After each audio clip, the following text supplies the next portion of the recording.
암송가족 여러분 안녕하세요. 성경암송학교 박종신 목사입니다.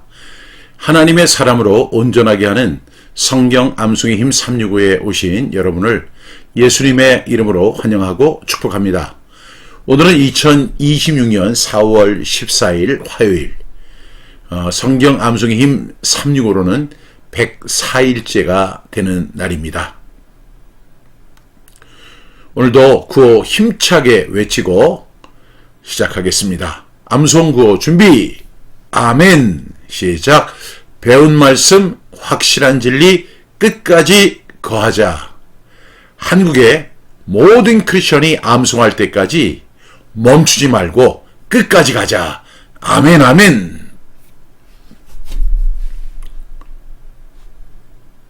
어제 우리에게 주셨던 하나님의 말씀은 이제 골로새서 1장 24절 말씀이었습니다.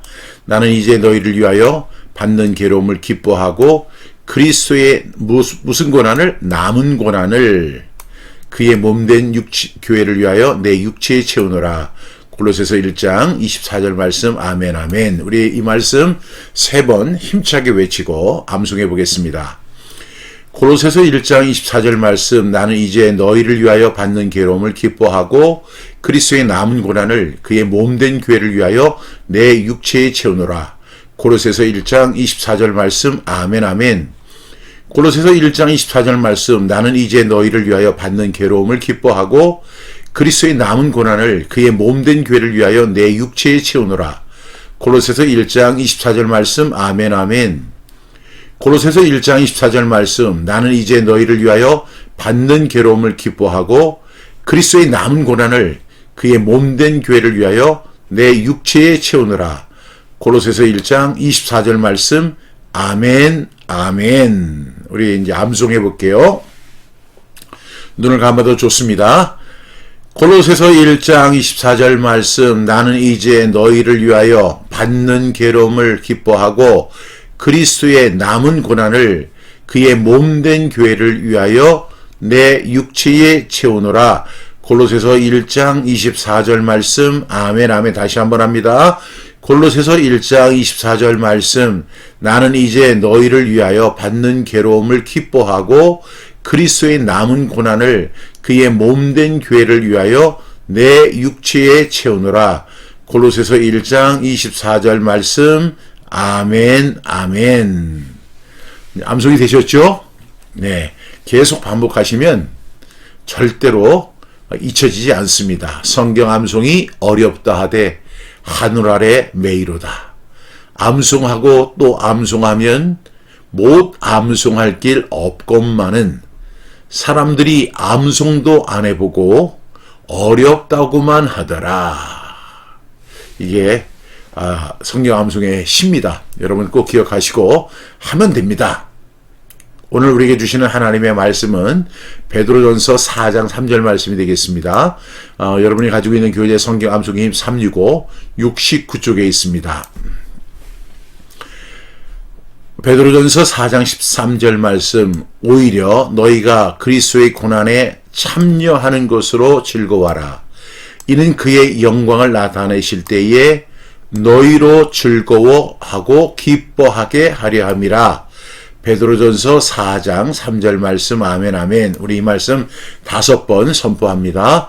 베드로전서 4장 13절 말씀. 오히려 너희가 그리스도의 고난에 참여하는 것으로 즐거워하라. 이는 그의 영광을 나타내실 때에 너희로 즐거워하고 기뻐하게 하려 함이라. 베드로전서 4장 13절 말씀. 아멘, 아멘. 베드로전서 4장 13절 말씀. 오히려 너희가 그리스도의 고난에 참여하는 것으로 즐거워하라. 이는 그의 영광을 나타내실 때에 너희로 즐거워하고 기뻐하게 하려 함이라. 베드로전서 4장 13절 말씀. 아멘, 아멘. 베드로전서 4장 13절 말씀. 오히려 너희가 그리스도의 고난에 참여하는 것으로 즐거워하라. 이는 그의 영광을 나타내실 때에 너희로 즐거워하고 기뻐하게 하려 함이라. 베드로전서 4장 13절 말씀. 아멘, 아멘. 베드로전서 4장 13절 말씀. 오히려 너희가 그리스도의 고난에 참여하는 것으로 즐거워하라. 이는 그의 영광을 나타내실 때에 너희로 즐거워하고 기뻐하게 하려 함이라. 베드로전서 4장 3절 말씀 아멘 아멘. 베드로전서 4장 3절 말씀 오히려 너희가 그리스도의 고난에 참여하는 것으로 즐거워하라. 이는 그의 영광을 나타내실 때에 너희로 즐거워하고 기뻐하게 하려 함이라. 베드로전서 4장 13절 말씀 아멘 아멘. 우리 이제 반복적 분수법으로 해야죠. 첫 번째 단락은 베드로전서 4장 13절 오히려 너희가 그리스도의 고난에 참여하는 것으로 즐거워하라. 두 번째 단락은 이는 그의 영광을 나타내실 때에. 세 번째 단락은 너희로 즐거워하고 기뻐하게 하려 함이라. 베드로전서 4장 13절 말씀 아멘 아멘. 우리 5번씩 우리 반복적 분수법으로 암송해 보겠습니다. 베드로전서 4장 13절 말씀 오히려 너희가 그리스도의 고난에 참여하는 것으로 즐거워하라. 베드로전서 4장 13절 말씀 오히려 너희가 그리스도의 고난에 참여하는 것으로 즐거워하라. 베드로전서 4장 13절 말씀 오히려 너희가 그리스도의 고난에 참여하는 것으로 즐거워하라. 베드로전서 4장 13절 말씀 오히려 너희가 그리스도의 고난에 참여하는 것으로 즐거워하라. 한 번 더요. 베드로전서 4장 13절 말씀 오히려 너희가 그리스도의 고난에 참여하는 것으로 즐거워하라. 두 번째 단락이 뭐죠? 이는 그의 영광을 나타내실 때에. 이는 그의 영광을 나타내실 때에. 이는 그의 영광을 나타내실 때에. 이는 그의 영광을 나타내실 때에. 이는 그의 영광을 나타내실 때에. 한 번만 더요. 이는 그의 영광을 나타내실 때에. 세 번째 단락입니다. 너희로 즐거워하고 기뻐하게 하려 함이라. 베드로전서 4장 13절 말씀 아멘 아멘. 너희로 즐거워하고 기뻐하게 하려 함이라. 베드로전서 4장 13절 말씀 아멘 아멘. 너희로 즐거워하고 기뻐하게 하려 함이라. 베드로전서 4장 13절 말씀 아멘 아멘. 너희로 즐거워하고 기뻐하게 하려 함이라. 베드로전서 4장 13절 말씀 아멘 아멘. 너희로 즐거워하고 기뻐하게 하려 함이라. 베드로전서 4장 13절 말씀 아멘 아멘. 우리 이 말씀 연결해 보겠습니다. 첫 번째 단락이 뭐라고 했죠? 베드로전서 4장 13절 말씀 오히려 너희가 그리스도의 고난에 참여하는 것으로 어떻게 하라고요? 즐거워하라. 두 번째 단락은 이는 그의 영광을 나타내실 때에. 세 번째 단락은 너희로 즐거워하고 기뻐하게 하려 함이라. 베드로전서 4장 13절 말씀 아멘 아멘. 우리 암송해 보겠습니다. 먼저 연결해 볼게요. 첫 번째 단락이 베드로전서 4장 13절 말씀 오히려 너희가 그리스도의 고난에 참여하는 것으로 즐거워하라. 이는 그의 영광을 나타내실 때에 너희로 즐거워하고 기뻐하게 하려 함이라. 베드로전서 4장 13절 말씀 아멘 아멘. 암송해 보겠습니다. 우리 눈을 감고 베드로전서 4장 13절 말씀 오히려 너희가 그리스도의 고난에 참여하는 것으로 즐거워하라. 이는 그의 영광을 나타내실 때에 너희로 즐거워하고 기뻐하게 하려 함이라. 베드로전서 4장 13절 말씀 아멘 아멘. 오늘 다시 한번 암송해 볼게요. 시작. 베드로전서 4장 13절 말씀 오히려 너희가 그리스도의 고난에 참여하는 것으로 즐거워하라. 이는 그의 영광을 나타내실 때에 너희로 즐거워하고 기뻐하게 하려 함이라. 베드로전서 4장 13절 말씀 아멘 아멘. 제가 2주에 걸쳐서 고난에 대한 말씀을 계속 반복하니까 듣는 여러분들이 많이 힘드실 줄 압니다. 많이 힘드시죠? 정말 견디기 어려운 게 고난인데 이 고난을 하루 이틀도 아니고 2주 연속 14일에 걸쳐서 이렇게 계속 반복하니까 별로 느낌이 좋지 않을 것 같습니다. 그런데 우리가 그 인식을 깨야 합니다. 이 고난이 괴로운 것이다. 아픈 것이다. 슬픈 것이다. 뜨거운 것이다. 눈물 나는 것이다. 이렇게만 생각하지 말고 오늘 이 말씀에 보니까 즐거워하라 이런 말씀이 나오죠. 어제 말씀은 뭐라고 나왔어요? 어제 말씀은 기뻐하고 이렇게 나오잖아요. 여기에는 즐거워하라. 그리고 이 세 번째 단락에 보면 너희로 즐거워하고 기뻐하게 하려 함이라 이렇게 말씀을 하고 있거든요. 그러니까 제가 이제 고난으로 끝나는 것이 아니라 고난을 우리는 즐거워해야 한다. 왜? 그의 영광이 나타나실 때에 우리가 즐거워하고 기뻐하는 분명한 근거, 성경적 근거가 있기 때문에 우리는 지금 현세에 그리스도의 고난에 참여하는 것을 괴로워하지 말고 힘들어하지 말고 눈물 짓지 말고 어떻게 하라고요? 즐거워하라 이렇게 말씀하고 있습니다. 그렇게 말을 하고 있지만 실상 저도 고난이 너무너무 힘든 거 잘 압니다. 제가 여러 차례 말씀을 드린 바와 같이 저도 사역의 현장에 서 있다 보니까 엄청 많은 힘든 일이 있어요. 눈물 아니면 그 이야기를 설명할 수 없을 정도로 참 고난스럽고 아프고 눈물 나는 이야기들이 너무나 많습니다. 그래서 저는 이런 표현도 썼어요. 피눈물이 났다. 제가 이번에 새로 출간하는 매일 아침 6시 30분이라는 책에 제가 피눈물을 흘린 이야기도 기록되어 있습니다. 고난은 누구에게나 다 힘든 거죠. 그런데 베드로는 그리스도의 고난에 참여하는 것을 즐거워하라고 이렇게 말씀하고 있어요.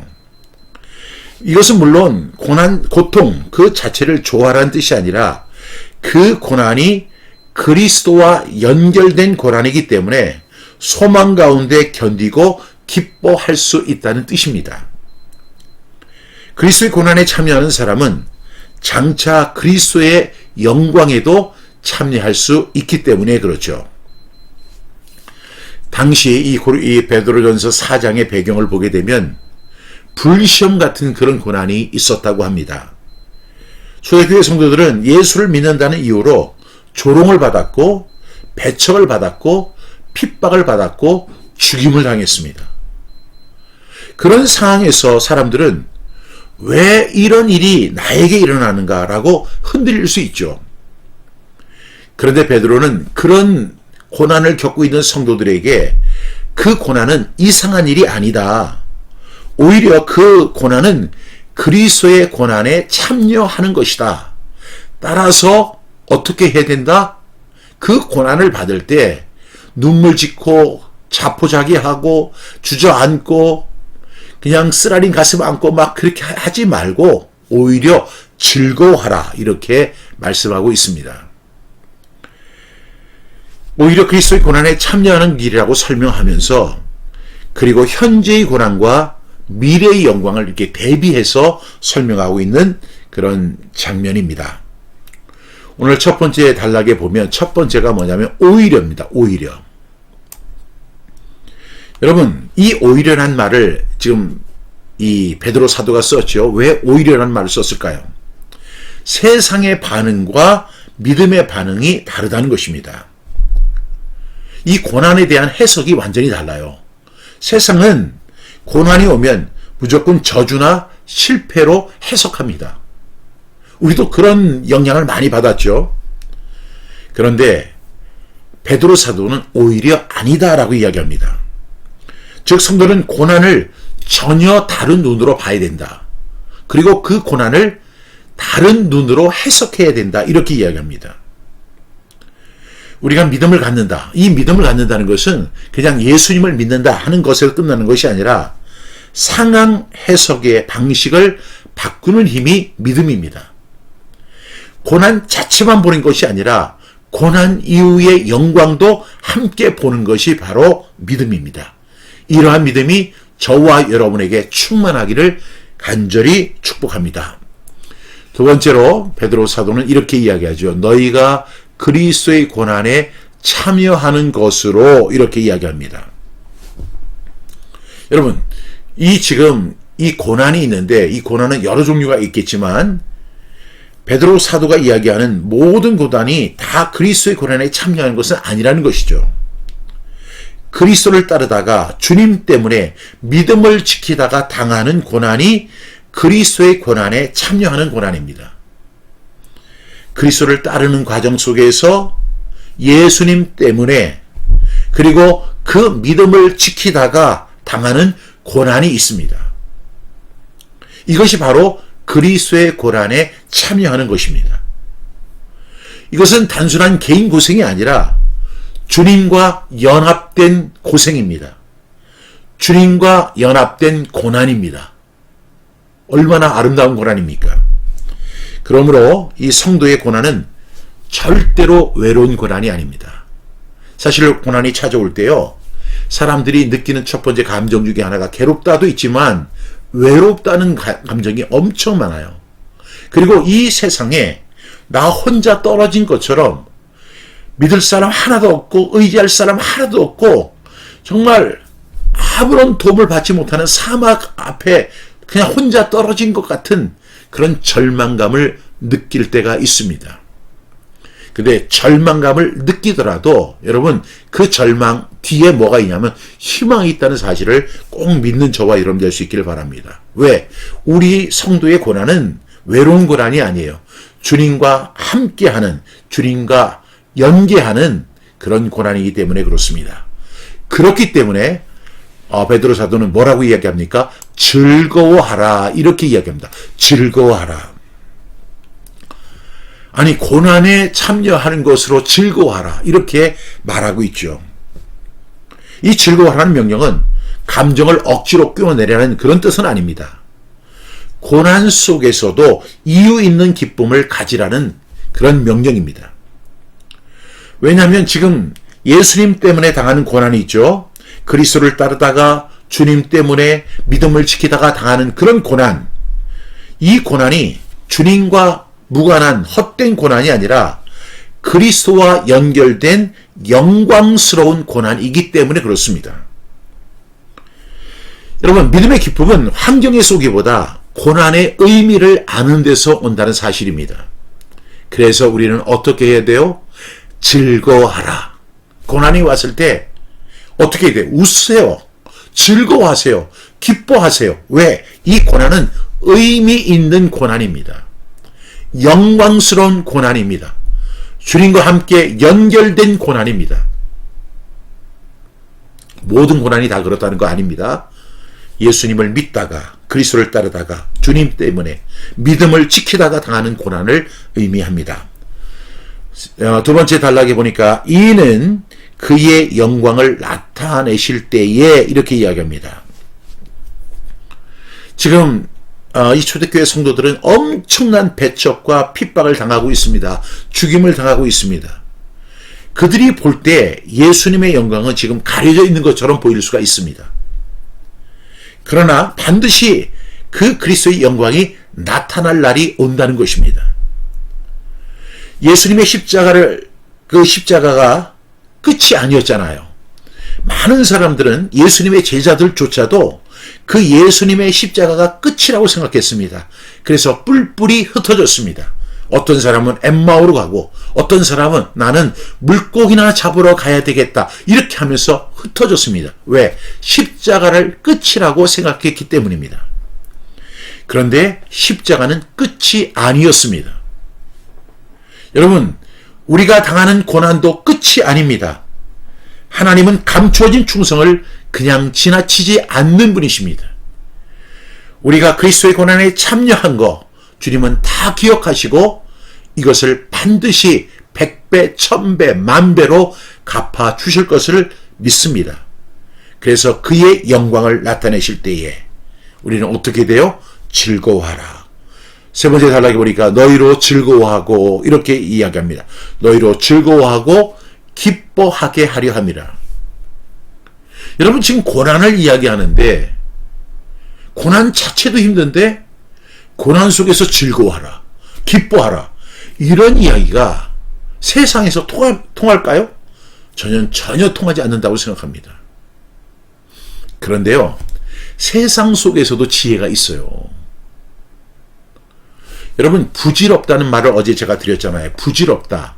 그 이야기가 뭐냐면 불질없다는 거예요. 부질없다는 얘기는 아무 쓸데없다 이런 이야기입니다. 부질없다. 그런데 그 말의 어원이 뭐냐면 불질없다는 거예요. 그러니까 그 용광로에서 불질이 없는 그런 사람은 부질없는 사람이라는 거예요. 아무런 의미가 없는 거예요. 세상 속에서도 고진감래라는 말이 있고요. 그리고 그 고난 뒤에 반드시 영광이 있다는 사실을 세상 사람들도 알고 있습니다. 그렇기 때문에 우리는 더 한 발 더 앞서 나가서 어떻게 해야 돼요? 그 고난을 받을 때 고난이 아프고 힘들고 눈물 나게 하고 나를 주저앉게 하고 다리에 힘을 다 빼버리고 마치 사막에 떨어진 것 같은 그런 느낌을 받는다 할지라도 가만히 생각해 보셔야 돼요. 이게 끝이 아니다. 이거는 시작이다. 하나의 과정에 불과하다.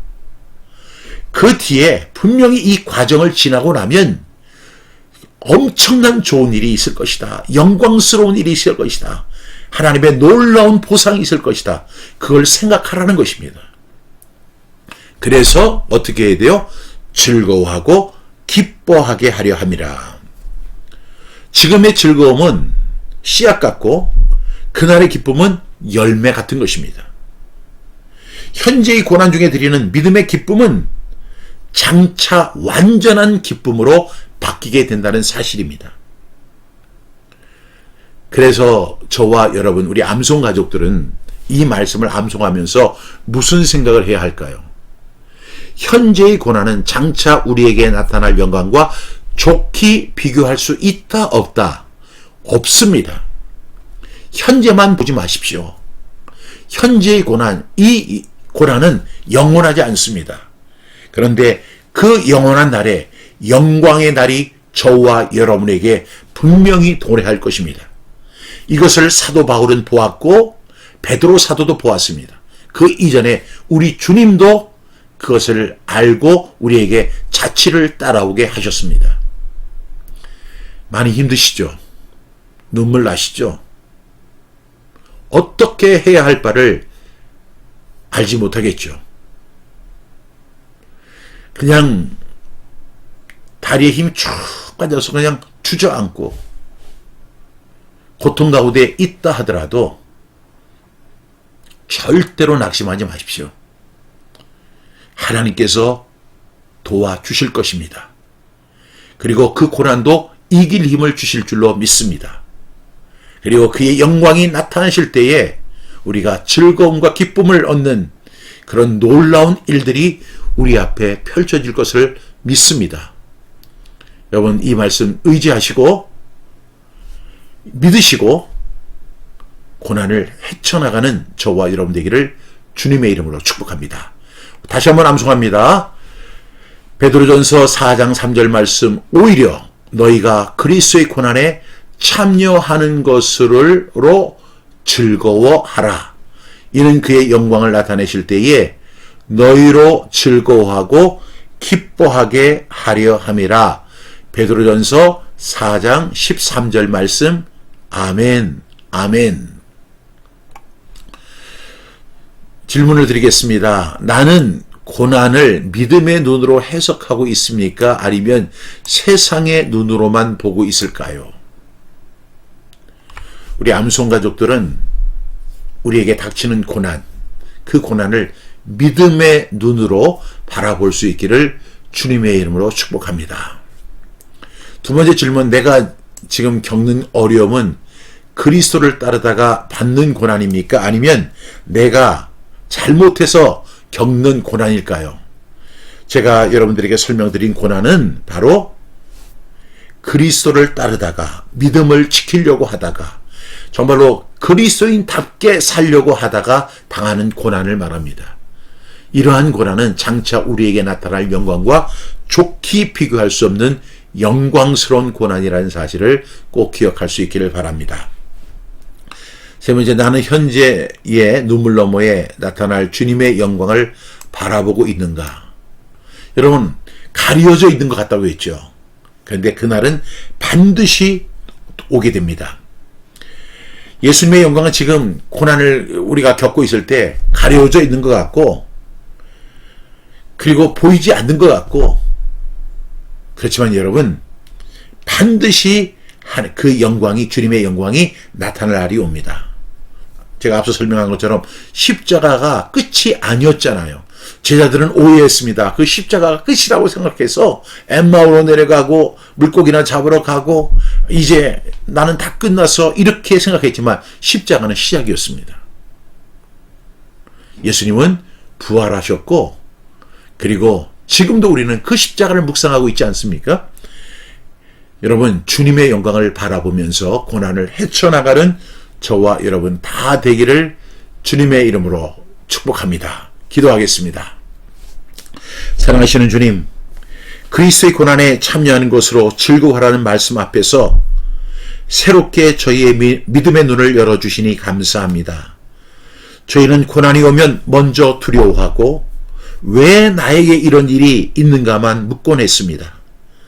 그러나 오늘 말씀을 통해 주님 때문에 당하는 고난은 헛된 고난이 아니라 영광으로 이어지는 고난임을 배우게 하시니 감사합니다.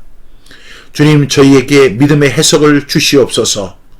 현재의 눈물로만 보지 않게 하여 주시고 장차 나타날 주님의 영광을 보게 하여 주시옵소서. 고난 중에서도 기쁨을 잃지 않게 하시고 낙심보다 소망이 앞서게 하여 주옵소서. 고난을 부끄러워하지 않게 하여 주시고 그리스도의 고난에 참여하는 것을 영광으로 아는 우리 성령 암송 가족 다 되어줄 수 있도록 주님 붙잡아 주시옵소서. 예수님의 이름으로 기도합니다. 아멘. 오늘 하루도 하나님의 은혜와 평강 가운데서 행복하고 즐거운 하루가 되기를 주님의 이름으로 축복합니다. 그럼 내일 아침 8시 30분에 다시 뵙겠습니다.